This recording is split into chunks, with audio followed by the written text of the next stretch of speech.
अस्सलामुअलैकुम दोस्तों।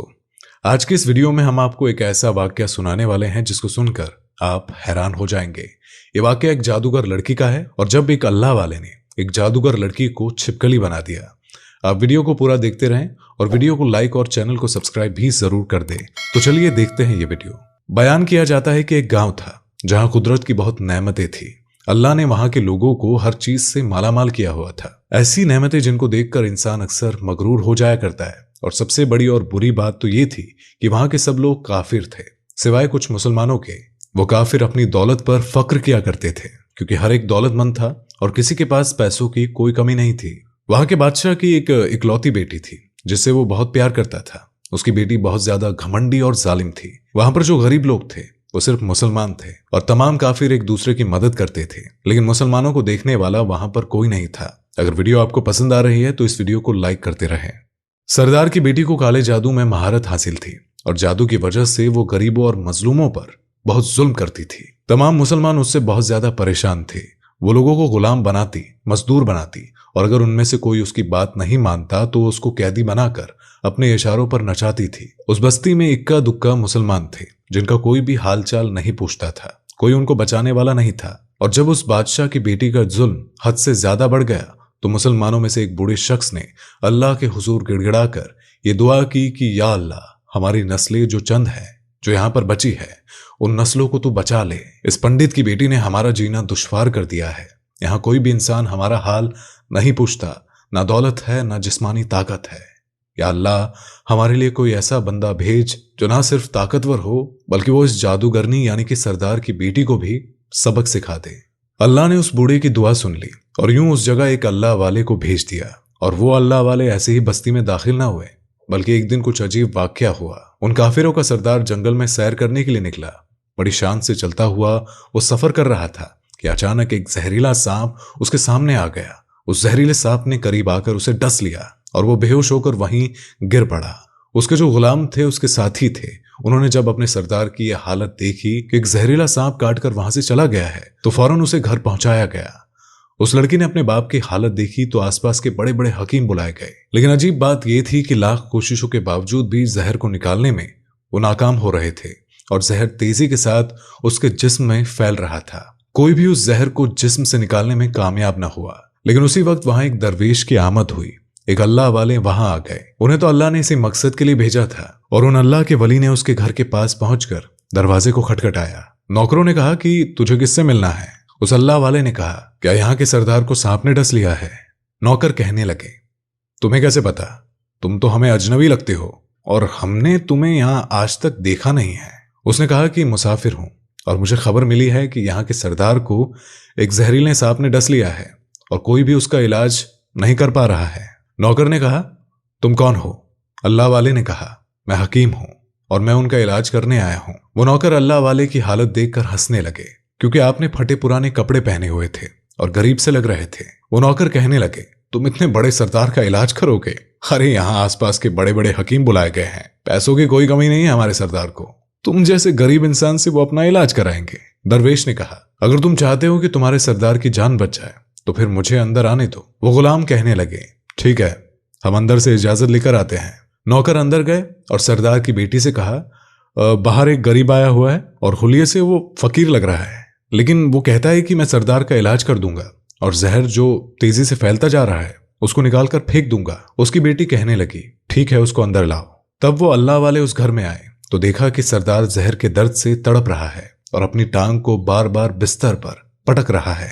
दोस्तों, अगर यहां तक आपको वीडियो पसंद आ रही है तो वीडियो को लाइक करते रहें और चलिए आगे देखते हैं। उन अल्लाह वाले ने उसके पैर की तरफ देखा और जहां सांप ने काटा था उस जगह को अल्लाह वाले ने थूक दिया और फौरन वहां से भाग गए। उसके सारे सिपाही और उसकी बेटी हैरान हो गए कि ये कौन दीवाना था, कमरे में आया और इलाज करने के बजाय उस जगह पर थूक दिया जहां सांप ने काटा था और वहां से भाग भी गया। उसको कोई गिरफ्तार भी ना कर सका। उसकी बेटी गुस्से से तिलमिला रही थी कि इसने तो गुस्ताखी की है। उसने कहा कि चलो कोई बात नहीं, थूक को साफ करो, मैं अभी उसे गिरफ्तार करवाती हूँ। लेकिन जैसे ही हकीम ने थूक को साफ करने के लिए रुमाल से पकड़ा तो वो हैरान होते हुए रुक गया। उसने उंगली से थूक को सांप के काटने वाली जगह पर अच्छी तरह से मल दिया। उसकी बेटी कहने लगी कि आप ये क्या कर रहे हैं? उस फकीर बाबा ने मेरे बाप की टांग पर थूक दिया और आप उस थूक को मल रहे हैं। हकीम ने अपने हाथ के इशारे से पंडित की बेटी को रोक दिया।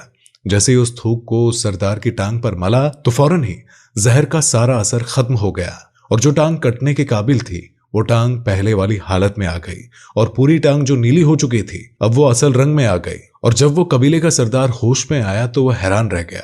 जब उसे बताया गया कि एक फकीर बाबा के थूक की वजह से आप ठीक हुए हैं तो उसने कहा कि भाई वो तो हमारे लिए मसीहा है, तुम लोगों ने उन्हें जाने क्यों दिया? जाओ उन्हें लेकर आओ, उन्होंने तो हम पर बहुत बड़ा एहसान किया है और हम उसके एहसान का बदला जरूर देंगे। उसकी बेटी जो खामोशी से अपने बाप को देख रही थी उसने कुछ ना कहा। गांव के सरदार के कहने पर सब सिपाही उन अल्लाह वाले को ढूंढने के लिए निकले।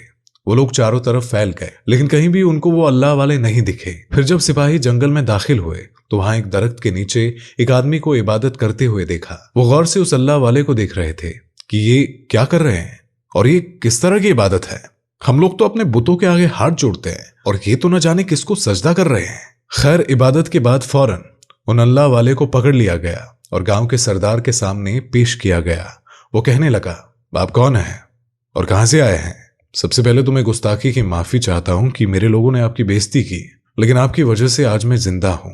हम गुनहगारों की आंखें आपको पहचान ना सकी, इसके लिए मैं माजरत चाहता हूं और आपसे दरख्वास्त करता हूं कि आप मेरी तरफ से ये कीमती लिबास यानी कि कपड़े और ये अरबी घोड़ा कबूल कीजिए। अल्लाह वाले ने मुस्कुराकर उसकी तरफ देखा और बोला कि ये घोड़ा और लिबास बहुत कीमती है, मैं ये लिबास पहनकर इस घोड़े के लिए घास काटूंगा तो क्या अच्छा लगूंगा? गांव के सरदार ने कहा, आप फिक्र ना करें, घोड़े के साथ साथ नौकर भी दिए जाएंगे। अल्लाह वाले ने कहा, इतने मालो दौलत और नौकर के साथ मैं अकेला रहूंगा? गांव का सरदार बोला, हुजूर आपकी ये बात सुनकर मैं सोच में गुम हो गया हूं, लेकिन ये मेरी बेटी आपके सामने है। बेटी हैरत से अपने बाप को देख रही थी कि मेरा बाप क्या कहने वाला है। उसने कहा कि मेरी बेटी जिसे आपने देख लिया है इसकी शादी आपसे कर दी जाएगी, मगर एक शर्त है, आपको अपने मजहब को छोड़ना होगा। मेरे सिपाहियों ने आपको इबादत करते हुए देखा है और जहां तक हमारी मालूमात है हम बुतों के आगे सजदा करते हैं, उनकी इबादत करते हैं और आप जिसके आगे सजदा कर रहे हैं वो आपका अल्लाह है और आप मुसलमान हैं, इसलिए आपको अपना मजहब छोड़ना होगा। और क्या आप ऐसा कर सकते हैं? अल्लाह वाले ने कहा, मुझे एक बात बताइए, आप मुझ में सब कुछ देख रहे हैं और आपने मुझे ये दुआ भी दी कि मेरी बहुत औलाद हो और आपकी नस्ल आपकी बेटी से चले।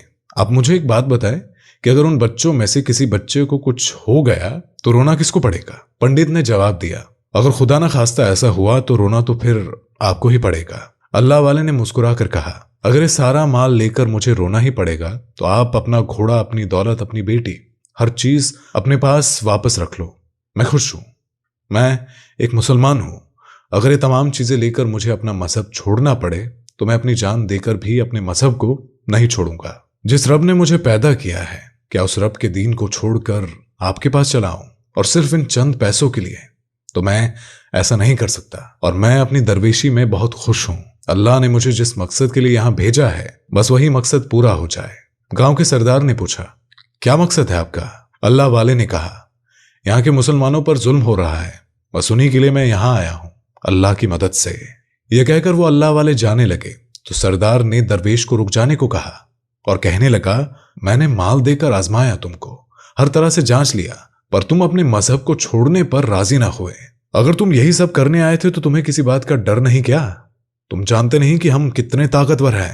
हमारी बेटी अपने अमल में इतनी माहिर है कि तुम्हें यहां खड़े खड़े जंगली जानवर बना सकती है। अल्लाह वाले ने कहा, इसने जानवर तो कमजोर लोगों को बनाया होगा, जरा मुझे जानवर बनाकर दिखाए। इससे पहले कि वो गांव का सरदार अपनी बेटी से कहता कि इस पर वार करो, अल्लाह वाले ने जादूगरनी पर एक फूंक मारी और वो उसी वक्त एक बड़ी सी छिपकली बन गई। वो कुछ नहीं कर पा रही थी। वो छिपकली इतनी बड़ी थी कि वहां पर जितने भी इंसान थे उन सब में सबसे ऊंचा कद उसी का था। वो छिपकली अल्लाह वाले के पास आने लगी और अपना जहर उन पर उगलना चाहती थी, तो उसी वक्त उन्होंने उसके मुंह पर थूक दिया और थूकने की देर ही थी कि वो जलने लगी। वो थूक क्या था? तेजाब था, जिससे उसका आधा चेहरा पिघल रहा था।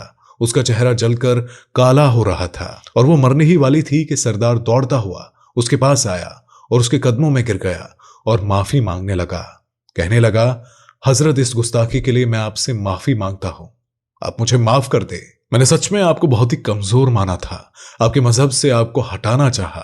अगर मेरी बेटी ठीक हो जाएगी तो मैं सच कहता हूं कि हम यहां जितने लोग मौजूद हैं ये पूरी बस्ती मुसलमान हो जाएगी। अल्लाह वाले ने कहा, हम तुम्हें अपने दीन में शामिल करने के लिए नहीं कह रहे हैं, बल्कि तुम लोग हमारे मुसलमान भाइयों पर जो जुल्म करते हो उस जुल्म को खत्म करने के लिए हम यहाँ आए हैं। हमारे दीन में जबर नहीं है, जुल्म नहीं है। अगर तुम्हारी बेटी इंसान बनकर सुधर जाती है तो इसको इसकी असली हालत में लाने के लिए मैं खुद अल्लाह से दुआ करूंगा। और वो सरदार कहने लगा, हाँ, मेरी बेटी अपनी असली हालत में आ जाएगी तो किसी पर कोई जुल्म नहीं करेगी, बल्कि मैं दिल से माफी मांगता हूं कि मेरी बेटी ने जो कुछ भी किया है अब आइंदा ये कोई भी काला जादू, कोई भी अमल नहीं करेगी और किसी मुसलमान पर ये कोई भी जुल्म नहीं करेगी। बस आप इसको दोबारा से इंसान बना दे।